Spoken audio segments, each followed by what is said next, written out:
नमस्कार, मी अमर गायकवाड तुमचं MH Marathi news मध्ये स्वागत करतोय। आज आपण पंढरपूर ओजीवाडी रोड मध्ये असलेले रांजणी या ठिकाणी एक दवाखाना खरं तर कित्येक दिवस झाले दवाखान्यात बांधकाम उभा या ठिकाणी केलं होतं आणि त्या दवाखान्याची आम्ही पाहणी करत असताना आम्हाला आसपासच्या नागरिकांनी सांगितलं की या ठिकाणी कुठली आरोग्य अधिकारी असतील किंवा या ठिकाणी मेडिकल टीम असेल कोणतेही या ठिकाणी सोयीसुद्धा हे इमारतीमध्ये नाही। खरं तर शासन या दवाखान्यासाठी लाखों रुपये खर्च करून इमारत मोठी करतं आणि या ठिकाणी जर कुठला स्टाफ नसेल किंवा लोकांच्या सेवेकरता जर हा दवाखाना येत नसेल तर त्या दवाखान्याचं किंवा त्या आरोग्य मंदिराचं लोकांना त्या आरोग्याशी खेळलं जाते। खरं तर आसपासच्या लोकांना आम्ही विचारपूस केली तर या ठिकाणी अधिकारी नाहीत किंवा कोणता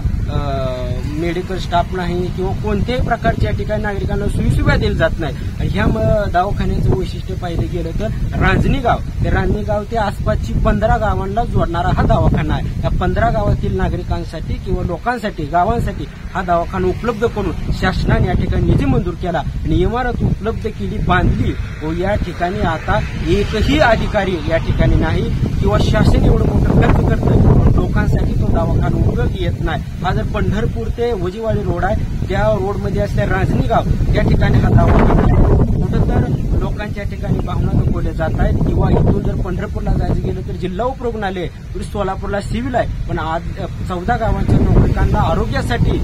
सोयीसुविधा जलद गतीने पोहोचावी यासाठी शासनाने हा दवाखाना उभा या ठिकाणी केला होता पण या ठिकाणी बंदोबस्ती अद्याप नाही किंवा कुठल्याही आरोग्याच्या सोयीसुविधा या ठिकाणी नाही। शासन याच्यावर काय निर्णय घेतं किंवा पंढरपूर आरोग्य अधिकारी असतील पंढरपूर आरोग्य अधिकारी काय निर्णय घेतील आपण जर पाहिलं तर चंद्रकांत दादा पाटील असतील किंवा त्या काळचे आरोग्यमंत्री तानाजी सावंत यांच्या हस्ते या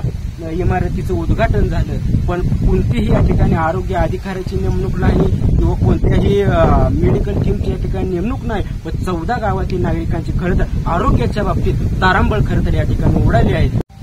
माझ्या पाठीमागं तुम्ही बघू शकता की दवाखान्याची इमारत आहे। या आजूबाजूच्या परिसरामध्ये गुडघे एवढं घाण किंवा घाणीचं साम्राज्य या ठिकाणी झालेलं आहे। जर 14 गावातील नागरिकांना जर या ठिकाणी आले तर दवाखान्यात आल्यावर त्यांना आजार जडेल अशी कुणा या परिस्थिती या ठिकाणी निर्माण झालेली आहे। या ठिकाणी CCTV असतील किंवा दवाखान्यामध्ये मेडिकलची किंवा वेगवेगळ्या गोष्टी या ठिकाणी असतात। ह्या जर गोष्टी उद्या चोरीला गेल्या किंवा काय झालं त्याला आरोग्य विभाग जबाबदार असेल का हे पाहणं